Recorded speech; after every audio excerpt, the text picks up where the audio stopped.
Chinese mouthpiece, Global Times, has praised Prime Minister Narendra Modi's remarks on China. It wrote that Modi underscored the Indian government's current pragmatic approach to advancing China-India relations, building on the positive momentum since the Kazan summit of the leaders. His remarks align with the broader trend of bilateral ties returning to a path of stable and healthy development. This is what has been said by an expert. Now, to throw more light on this, I'm being joined by our executive editor of News9, Aditya Raj Kaul from the newsroom. Aditya, very good afternoon to you.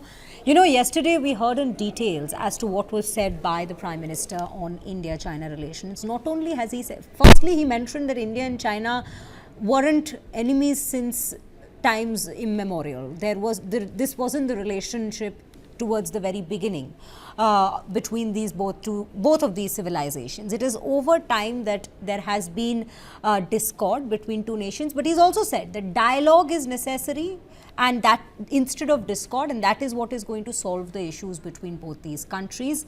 So that comes in as quite an important remark given the situation that has panned over the last couple of years and also the thaw that we've been seeing over just the last couple of months.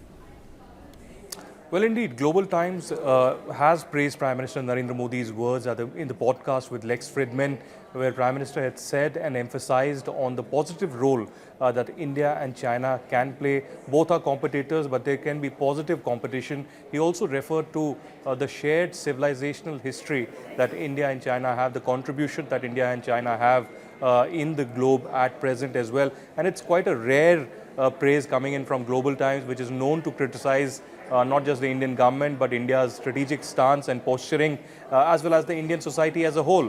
You would remember ever since the Galwan incident in 2020, there has been considerable level of policy change and shift in thinking towards China from the India side, be it on trade or be it on any kind of bilateral dialogue. Earlier, we saw Chennai Connect and the Wuhan Spirit, but after the Galwan incident, for the first time, bullets being fired and 20 Indian soldiers dying, countless Chinese soldiers also dying in eastern Ladakh.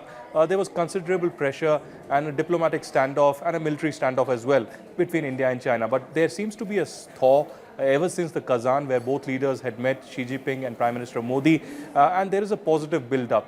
Ajit Doval and his counterpart has also met. There have been diplomatic and military dialogue between these countries.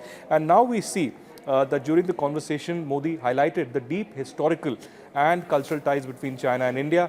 And now the Global Times is praising Prime Minister Modi's pragmatic approach towards India-China ties. One of the reasons could be the constant global pressure on China, be it on the South China Sea or the Indo-Pacific, and the groupings of Japan, Australia, India and US working together to convey a message to China to abide by the principles of international law, certainly. So as of now, we'll have to wait and watch what more does the Chinese regime under Xi Jinping do, when it comes to India. Will there be more, overtures, positive overtures from the Chinese side?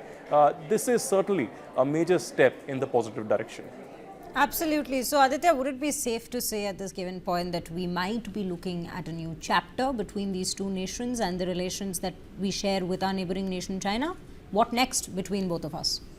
Well, Shreya, it's too early to say that this would be a new chapter really, but certainly a new page, I would say, as of now, because there in diplomacy and in strategic ties, there are various twists and turns that often happen.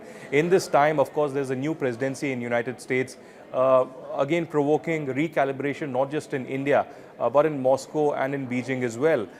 So certainly there is rethinking, there is recalibration of foreign policy in this new international order, and with Trump taking drastic steps, particularly on trade and tariffs in the initial weeks ever since he took over on 20th of January, there is considerable pressure on different groupings, including the BRICS, where Trump has given very strong statements against BRICS countries and other nations as well, saying that high tariffs would be put. He hasn't spared India as well, and saying that April 2nd would be that date when tariffs would be imposed on India. China, of course, with high tariffs. Again, there are other countries like Canada and Mexico and others as well. So as of now, yes, a positive statement from the Chinese media, if I can say so, because there is state media and no free media in China. But will a lot of talk be also followed by steps and action is what we need to see on the Chinese side, because time and again we have given a long rope to China, but instead we've been backstabbed, for instance, in Galwan and several other instances as well, where there have been eyeball-to-eyeball contact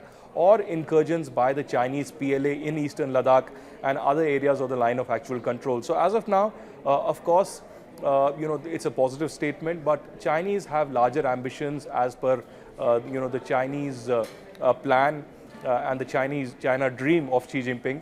But we'll have to wait and watch in the next few weeks and months as to how China approaches things and what kind of actions do we see strategically and in terms of diplomacy from the Chinese side.